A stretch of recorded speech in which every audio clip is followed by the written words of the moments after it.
Tá, vamos tentar uma coisa aqui. Estamos na escola Messias, terceiro ano. Houve aqui algumas reformas, alguns investimentos e agora o nosso quadro é branco, dá uma lousa de pincel, e eu vou testar essa aulinha de filosofia para ver se rola. Espero que role. Introdução à filosofia, parte 2, e o nosso objetivo aqui vai ser, depois de ter tratado na parte 1 a questão das epopeias, a questão dos aedos, dos episódios, toda a função pedagógica, ou seja, educativa do mito, é fazer a comparação do que é o mito e do que é a lógica, num sentido mais específico, e trabalhar aqui o que na realidade nos vestibulares cai como a origem da filosofia.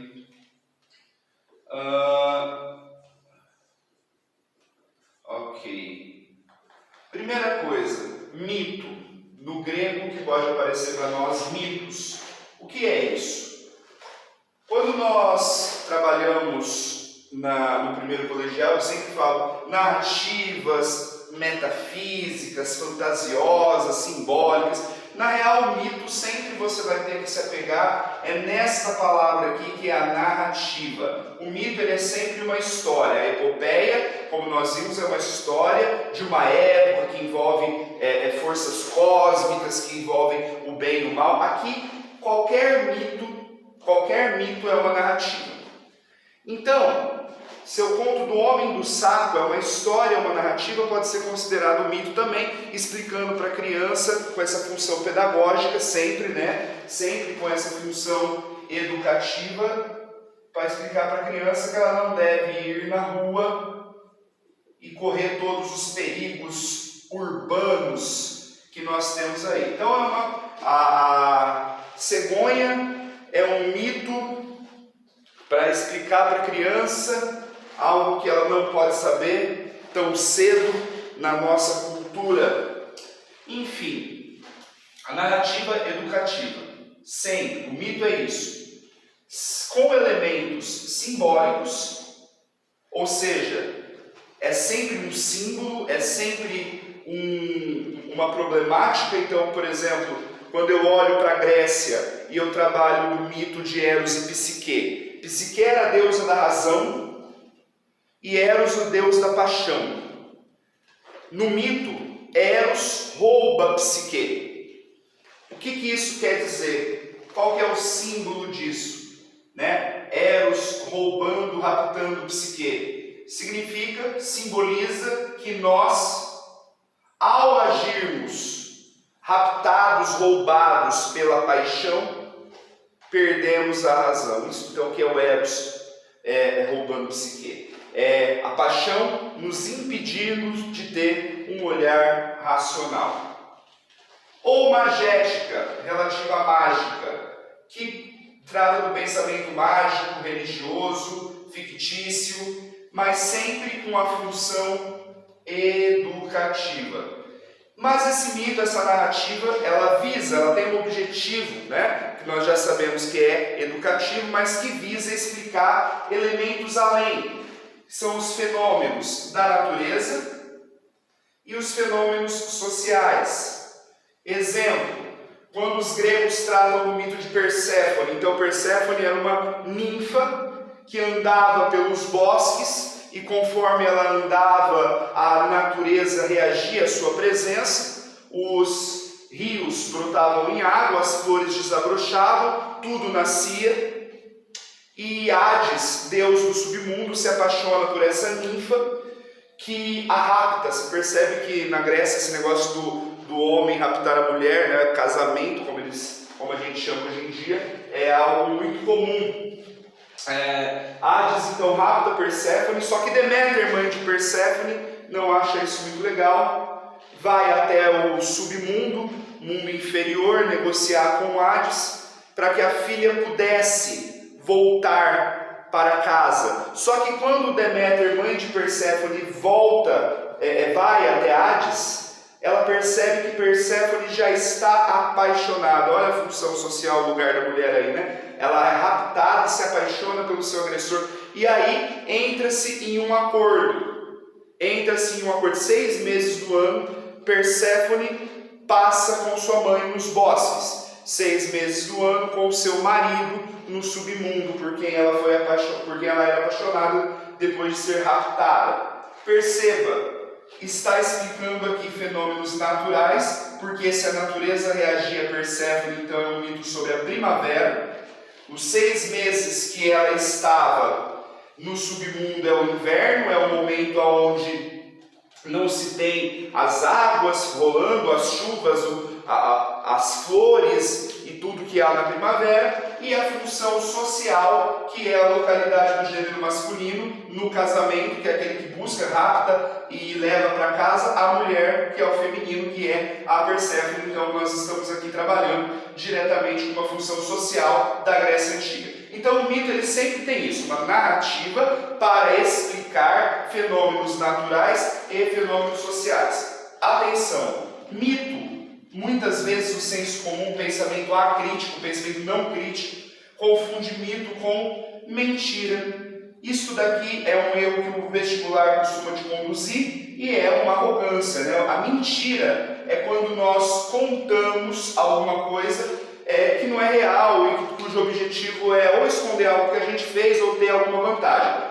A mentira e o mito são diferentes, principalmente porque o mito ele é uma narrativa que explica e ele sempre, olha, muita atenção, sempre está ligado à cultura, aos valores, a tradições, à cultura do povo que a produz. Assim como hoje os cristãos acreditam em Cristo ainda, lá na Grécia, durante os milênios de cultura grega, eles acreditavam em Perséfone. Então, hoje nós temos Jesus, temos santos, temos anjos. Naquela época eles tinham Perséfone, eles tinham Deméter, eles tinham Hades, eles tinham Zeus, Poseidon. Então, todo mito é uma narrativa que está ligada à cultura de um povo e este povo considera como real. Então, mito é diferente de mentira, tá? Nunca se esqueçam disso. Mito,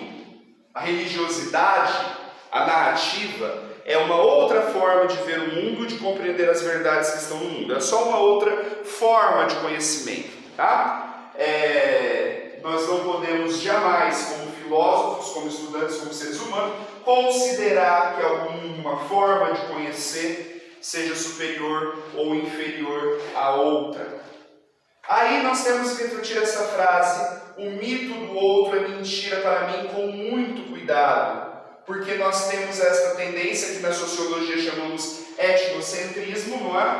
De considerar a cultura do outro como inferior e nós projetamos. Então o mito nosso nós tomamos como verdade, enquanto o mito do outro nós tomamos como mentira. Por exemplo, é muito fácil hoje em dia nós considerarmos Deméter, Perséfone, Hades, Zeus como mentira. No entanto, sem perceber que nós temos os nossos mitos e que a função de explicação, a estrutura do pensamento é a mesma. Exemplo, Deus criou Adão e Eva e disse: vocês podem fazer tudo o que vocês quiserem, pode nadar no riozinho, pode pôr nome no bichinho, pode ver a estrelinha, só não pode comer o fruto proibido.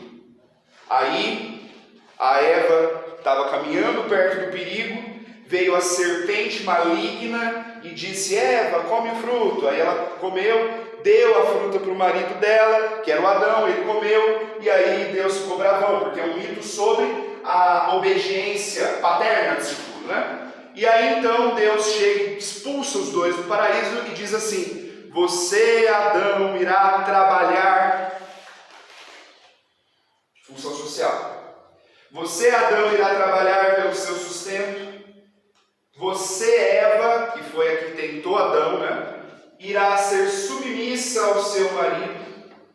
Irá sangrar uma vez por mês, a menstruação, fenômeno natural. Irá sentir as dores do parto. E os dois morrerão, porque o salário do pecado é a morte. Então perceba que, apesar de nós considerarmos Perséfone, mentira, e Deus, verdade, Adão e Eva, verdade, a via de regra, né? Não generalizando, ambos são uma narrativa que visam explicar natureza e sociedade. E nós temos essa tendência, considerar Perséfone mentira e Deus verdade. O mito do outro é mentira para mim. Cuidado, que isso é uma posição errada, é uma posição etnocêntrica. Lembrar disso.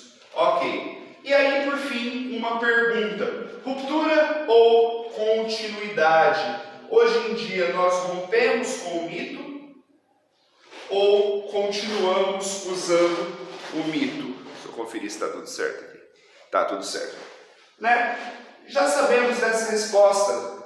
Algum aluno me perguntou no grupo se a Bíblia é uma epopeia, né? Então, é uma epopeia.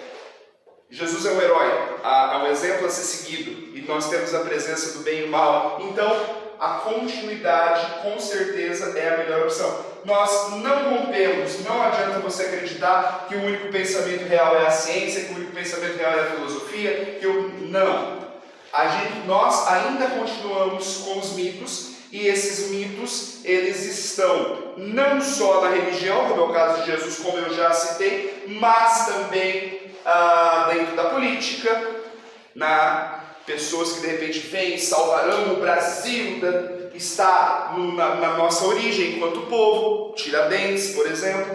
Enfim, se for para nós falarmos do mito hoje, mitos produzidos pela mídia, pela indústria cultural, por exemplo, o Pica-Pau é um mito, é uma narrativa que nos ensina a ser esperto, a sempre ganhar. O que os desenhos ensinam, né? O que as séries ensinam? Será que esses personagens, né, são todos criados com narrativas e que nos ensina elementos?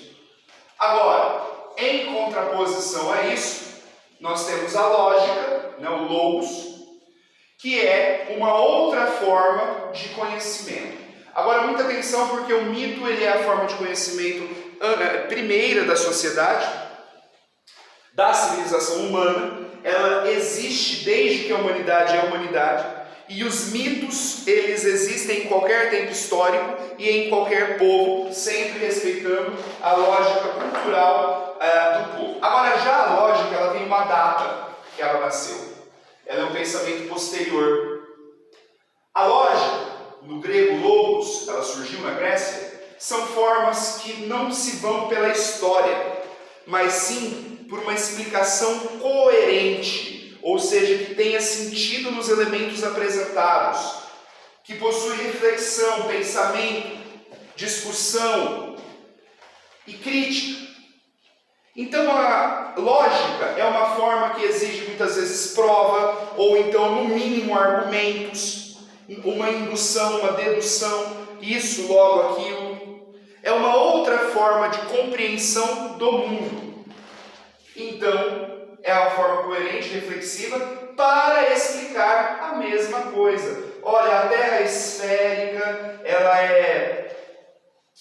é curvada em cima do seu eixo, ela é tombada pelo seu eixo, tem movimento de rotação e translação em relação a si mesmo e ao Sol. E por conta do movimento de 360 dias em torno do Sol, se gera, e de um dia em torno de si mesmo, gera as estações do ano. Então, a partir de sombras, a partir de estações de lua, a partir das estações do ano, a partir do movimento celeste, eu consigo, de forma coerente, explicar as estações do ano, não necessitando da narrativa de Perséfone. E a questão social, a mesma coisa. Eu posso, por exemplo, tentar explicar o machismo implícito no mito, tanto de Perséfone quanto de Adão e Eva, a partir da necessidade que homens tiveram de controlar o nascimento e assim as heranças e assim as linhagens de reis, e por isso a subjugação da mulher é um aspecto social que eu poderia explicar dessa forma. Então a lógica, ela explica a mesma coisa do que o mito, no entanto visando essa questão da coerência. Ótimo, dividimos mitos e lógica para muita atenção. Origem da filosofia. No século VII, na segunda diáspora grega, um evento histórico, que se você não lembra você vai ter que retomar. É o momento em que os gregos eles saem da Península Balcânica, que é a parte continental da Grécia, e exploram localidades de ilha e da Ásia Menor. Se não conseguir ver geograficamente na cabeça, busca um mapinha. Eu vou deixar no Classroom no mapa para a gente ver. Por conta de alimento, a população cresceu, certo? As tribos cresceram e eles precisaram desenvolver comércio, porque apenas o que estava sendo plantado não alimentava o povo, até porque a Península Balcânica, onde está Atenas e Esparta, tem o solo pedregoso, isso é uma outra questão de vestibular, de história, que já trato aqui rapidinho, mas tinha o solo pedregoso e dali não se podia plantar. Então o povo ele se viu obrigado a navegar pelo mar Mediterrâneo. Depois eu faço um vidinho olhando o mapa para a gente. Isso é a diáspora, a segunda diáspora grega. O povo grego saindo da parte continental, da parte de terra, buscando ilhas e buscando povos para fazerem comércio. Pois bem, quando esses povos saem para fazer comércio, inclusive isso data junto com o momento do surgimento da escrita, não pode se pensar em escrita antes do século VII. Tudo essa parte do mito, ela é feita de forma de cultura oral, como eu já disse nas aulinhas de epopeia. Quando os gregos, muita atenção, saem para navegar em busca de alimentos e estabelecimento de comércio, eles passam a conhecer outros povos, egípcios, fenícios, babilônicos, cartaginenses, e percebem que todos os povos têm seus mitos, têm as suas narrativas. E aí eles percebem que existe uma questão cultural por detrás, esses navegantes. E aí eles percebem que por mais que eles andassem, eles não viam seus monstros, seus deuses, seus heróis, nem o dos outros. E outra coisa, eles perceberam que em todos os lugares que eles iam, existiam leis físicas, leis naturais, que essas sim, eles viam em todos os lugares. Marés, estações de ano, fases da lua, dois corpos não ocupam o mesmo lugar no espaço. E aí eles começaram a pensar, esse mito aí, hein? Sei não. Os navegantes gregos que buscaram, do grego filo, a verdade, do grego sofia. Os navegantes gregos que buscaram a verdade por detrás do mito foram os primeiros filósofos. A filosofia ela se origina a partir do momento que o ser humano, a partir do momento que os gregos do século VII de Cristo buscam compreender de forma coerente a verdade por detrás dos mitos. Por isso que esses primeiros filósofos, eles são chamados naturalistas, porque o primeiro esforço deles foi compreender a natureza para poder navegar a partir das suas tecnologias náuticas que vão surgir daqui, a tecnologia para navegar e a compreensão das marés, da lua, dos ventos. Em outras palavras, a partir do momento em que os gregos perceberam que era melhor compreender as fases da lua e sua relação com a maré, era muito mais eficaz do que sacrificar uma virgem para Poseidon toda vez que saísse do porto, eles passaram a ser filósofos. Então é isso. O mito ele é narrativa que visa explicar fatos sociais e naturais, a lógica também a partir da coerência. O mito do outro é mentira para mim, mas o mito em si, na verdade, nunca é mentira, é uma forma de explicar o mundo que ainda existe hoje, portanto, continuidade. A origem da filosofia está a partir do momento em que os gregos fizeram isso aqui, não todos, né? Tem questão no vestibular que fala quando os gregos viraram ateus, não, quando os navegantes gregos fizeram-se dessa forma de compreender o mundo e desenvolveram a lógica, eles passaram a ser chamados filósofos. Por hoje é só. Vamos ver como é que faz isso aqui. Vocês estão com saudade da escola? Aí, ó. Tchau.